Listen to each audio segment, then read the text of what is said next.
Hello students, आज हम start करेंगे नेक्स्ट टॉपिक। तो इससे पहले जो अपन ने पढ़ा था वो पढ़ा था electric field at a point on axial line due to electric dipole. यानी कि इलेक्ट्रिक डाइपोल के लिए उसकी एक्सियल लाइन पे अपन ने इलेक्ट्रिक फील्ड कैलकुलेट किया था।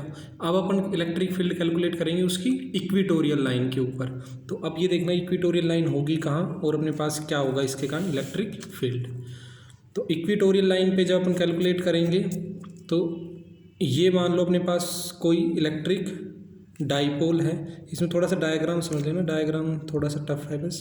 माइनस क्यू और प्लस क्यू दोनों के बीच की डिस्टेंस वही कितनी अपने पास, यहाँ से इलेक्ट्रिक डाइपोल है, डिस्टेंस 2a। ये इसका अपन ने क्या ले लिया यहाँ से, सेंटर O।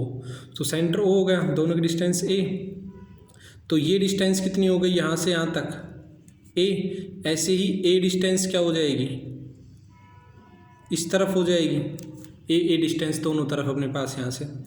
अब इस एक्सियल लाइन तो होती थी ये जो इसकी एक्सिस पे रहेगी, जो इसके अपने पास यहाँ से एक तरह से इसके पैरेलल अपने पास। लेकिन इक्वेटोरियल लाइन क्या होगी, जो इसके क्या हो, परपेंडिकुलर हो, एक तो डाइपोल के क्या हो परपेंडिकुलर और इसके सेंटर से पास हो। तो ये अपन एक लाइन ले लेंगे जो इसके सेंटर से पास होगी इस तरह से। ये कोई भी एक लाइन है, ये हो जाएगी इसकी इक्वेटोरियल लाइन। ये होती थी इसकी एक्सियल लाइन, ये इक्वेटोरियल लाइन। इक्वेटोरियल लाइन मैंने बताया क्या होगी, जो इसके सेंटर से पास हो और डाइपोल के क्या हो परपेंडिकुलर, यानी ये एंगल कितना हो 90 डिग्री। यहाँ पर अपन क्या ले लेंगे, एक पॉइंट P।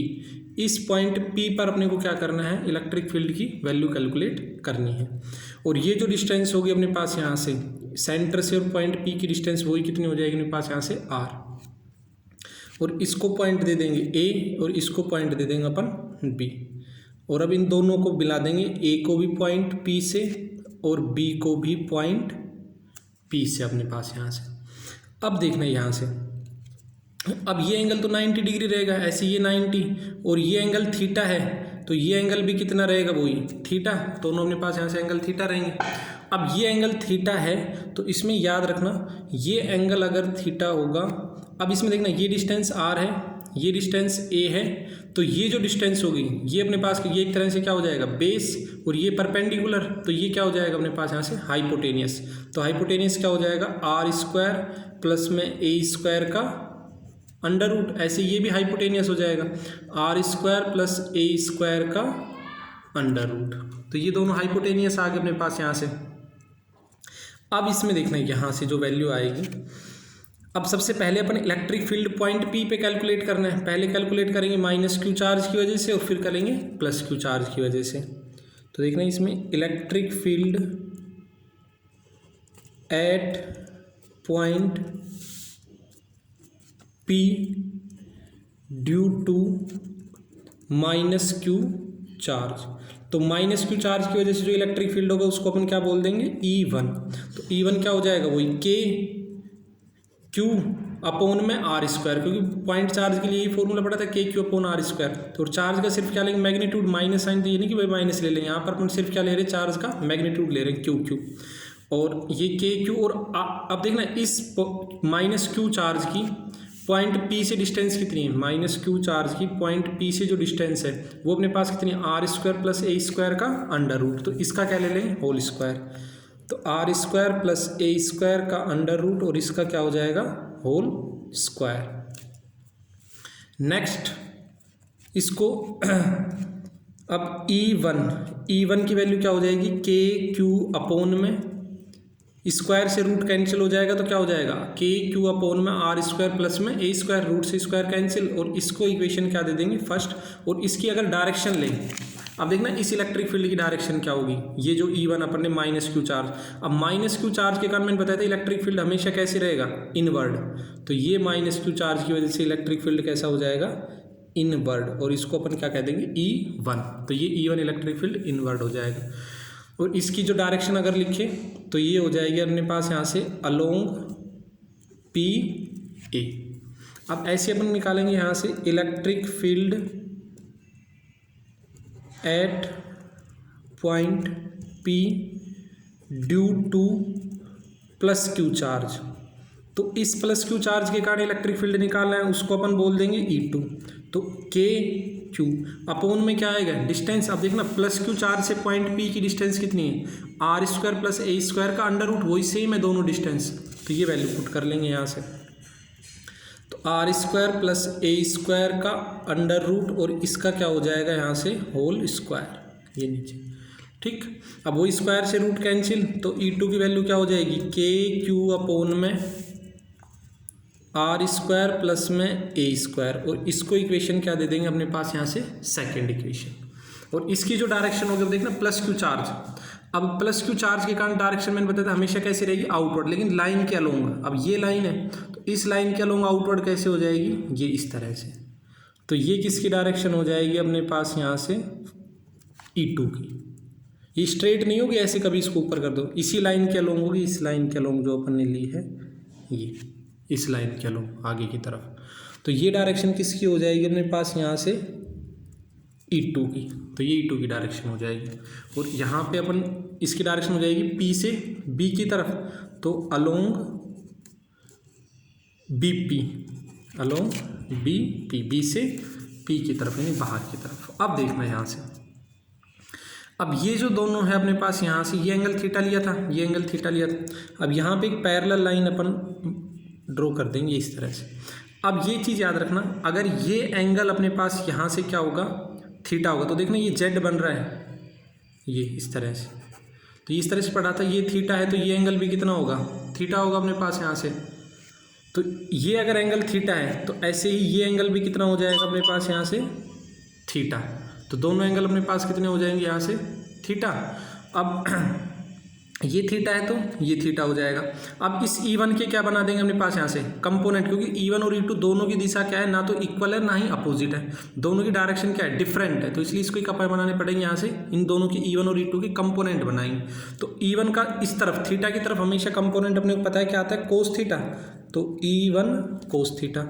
और ये नीचे की तरफ जो कंपोनेंट आएगा ये एक कंपोनेंट इस तरफ बनेगा ये इसका, और एक कंपोनेंट नीचे की तरफ, और ये कंपोनेंट कौन सा हो जाएगा E1 साइन थीटा।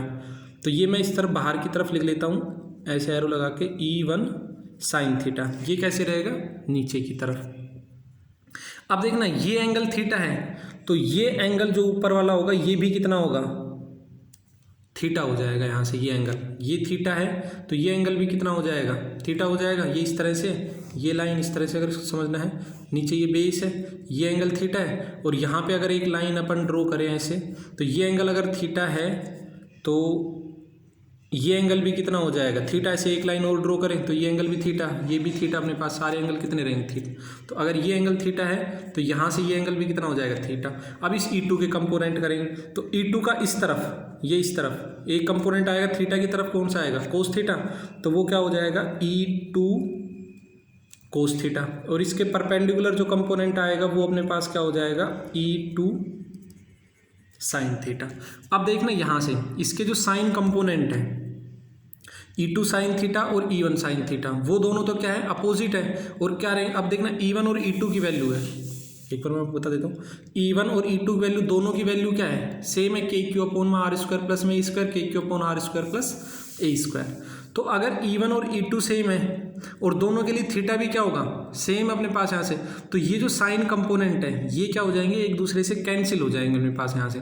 कैंसिल क्यों होंगे क्योंकि दोनों इक्वल है मैग्नीट्यूड में और डायरेक्शन में क्या है अपोजिट, तो साइन कंपोनेंट तो क्या हो जाएंगे कैंसिल, लेकिन जो कोस कंपोनेंट है वो क्या हो जाएंगे ऐड हो जाएंगे, क्योंकि इन कोस कंपोनेंट की डायरेक्शन क्या है दोनों की सेम, E1 कोस थीटा की भी और E2 कोस थीटा की भी। तो E1 कोस थीटा और E2 कोस थीटा तो क्या हो जाएंगे ऐड, और E1 साइन थीटा और E2 साइन थीटा क्योंकि मैग्नीट्यूड में इक्वल है डायरेक्शन में अपोजिट है तो ये दोनों कैंसिल, और ये दोनों क्या हो जाएंगे मेरे पास यहाँ से ऐड हो जाएंगे मेरे पास यहाँ। तो ये चीज़ मैंने नोट्स में लिखवा रखी, वहाँ से लिख लेना, मैं थ्योरेटिकल लिख नहीं रहा हूँ, ये मैं बता देता हूँ यहाँ से, ये देख लेना। As sine component are equal and opposite so they cancel each other, as sign component are equal and opposite so they cancel each other, so net electric field at point P is due to cos component। तो जो net electric field होगा वो किसकी वजह से होगा सिर्फ कोस component की वजह से होगा, साइन कंपोनेंट क्या हो जाएंगे कैंसिल, तो E नेट, सो सिर्फ दोनों कोस कंपोनेंट को अपन क्या कर लेंगे यहाँ से ऐड कर लेंगे।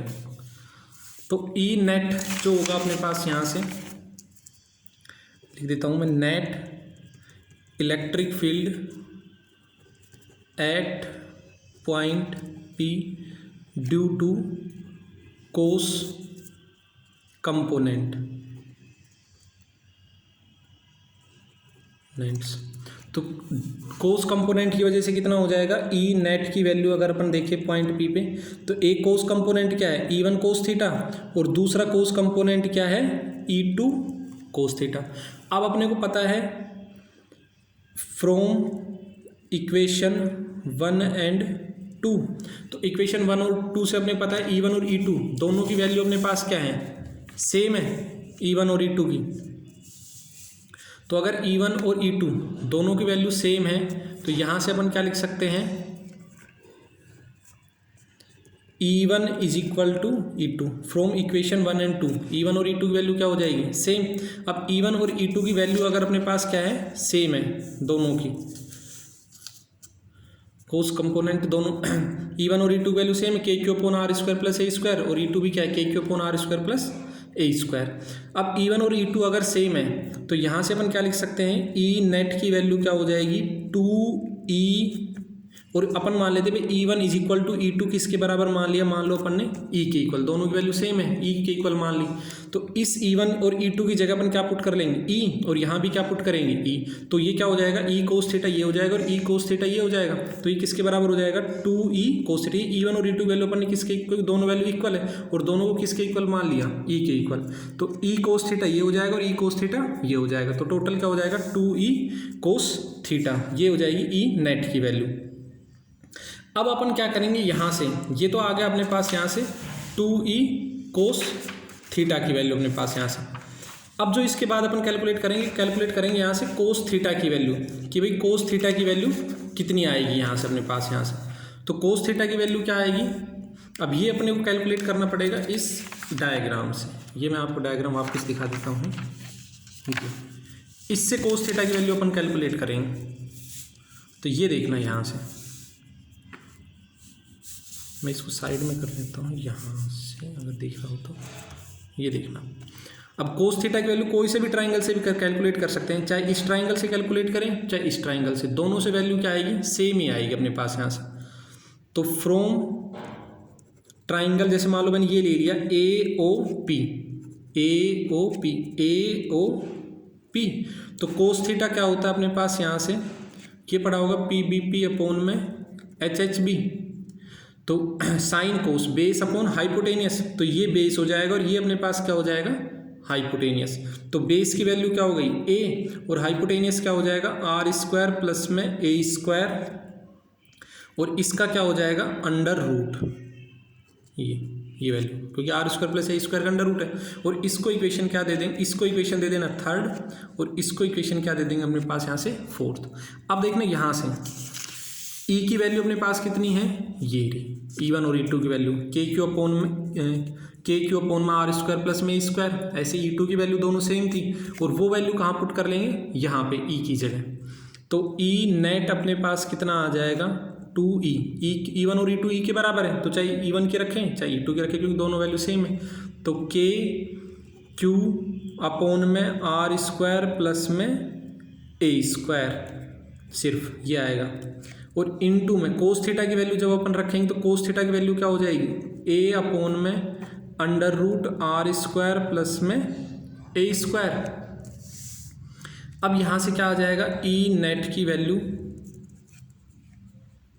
के, और देखना इस 2 को मैं किसके पास लेके जा रहा हूँ, ए के पास लेके जा रहा हूँ। ये जो 2 है इसको के क्यू इंटू में 2a, यहाँ पे क्योंकि ये फॉर्मूला बन जाएगा वही P का, P is equal to Q into 2a upon में। अब देखना यहाँ से आर स्क्वायर प्लस में ए स्क्वायर की पावर यहाँ पे 1 है, और अंडर रूट को क्या लिख सकते हैं, R square plus A square की पावर क्या लिख सकते हैं, 1/2 लिख सकते हैं अंडर रूट को, 1/2 R square plus A square की पावर 1/2। और एक क्या है इसके साथ, आर स्क्वायर प्लस में ए स्क्वायर, ये R square plus A square था, ऐसे अंडर रूट को मैंने क्या लिख दिया, पावर 1/2। तो इसकी पावर 1 और इसकी पावर 1/2 मिलके कितने हो जाएंगे, टोटल 3/2, यानी पावर क्या लिख सकते हैं इसकी, 3/2 लिख सकते हैं। आर स्क्वायर प्लस में ए स्क्वायर की पावर 3/2, मैं फिर बता रहा हूँ, ये पावर 1 है और इसकी पावर कितनी है 1/2, तो दोनों की पावर ऐड होकर कितनी हो जाएगी, पावर 3/2।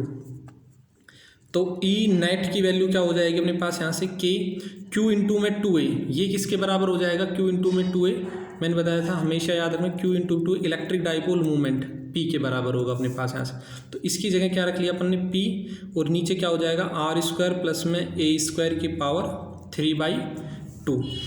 अब देखना यहाँ से, अब वही कंसिडरेशन जो अपन ने वहाँ पे किया था कि अगर R square is greater than क्या हो A square, then A square को अपन क्या कर लेंगे यहाँ से नेगलेक्ट, देन ऐसे लिख लेना नेगलेक्टिंग ए स्क्वायर। तो ए स्क्वायर को अपन ने क्या कर लिया नेगलेक्ट, तो ए स्क्वायर को नेगलेक्ट कर लेंगे तो ई नेट की वैल्यू क्या हो जाएगी के पी अपॉन में आर स्क्वायर, और इसकी पावर क्या हो जाएगी 3/2, और स्क्वायर से स्क्वायर क्या हो जाएगा कैंसिल, तो ई नेट की वैल्यू क्या हो जाएगी के पी अपॉन आर क्यू। तो ये तो आ जाएगा इक्विटोरियल लाइन के ऊपर इलेक्ट्रिक फील्ड। अब मैं एक बार फिर बता देता हूँ यहाँ से, ये याद रखना ई एक्सियल, अगर डाइपोल के लिए पूछे एक्सियल लाइन पे जो अपने पीछे निकाला था वो तो होता है 2kp upon R cube axial line पे तो, और इक्विटोरियल लाइन पे जो होगा इक्विटोरियल लाइन पे वो होगा kp अपॉन आर क्यूब। सिर्फ क्या रहेगा अपने पास यहाँ से ये आ जाएगी वैल्यू, तो यहाँ पे 2kp अपॉन आर क्यूब, और यहाँ पे क्या लिख सकते हैं kp अपॉन आर क्यूब। तो यहाँ से देखना अपन क्या लिख सकते हैं, इस रिलेशन से एक रिलेशन ड्राइव कर सकते हैं कि ई एक्सियल क्या रहेगा 2 टाइम्स ऑफ ई इक्विटोरियल, ये kp अपॉन आर क्यूब है, इसकी जगह अपन ने क्या पुट कर दिया ई इक्विटोरियल। तो एक्सियल लाइन पे जो इलेक्ट्रिक फील्ड होगा वो इक्विटोरियल का क्या होगा अपने पास यहाँ से डबल होगा, ये एक रिलेशन होता है। तो ये हो जाएगा यहाँ से electric field due to electric dipole on equatorial line.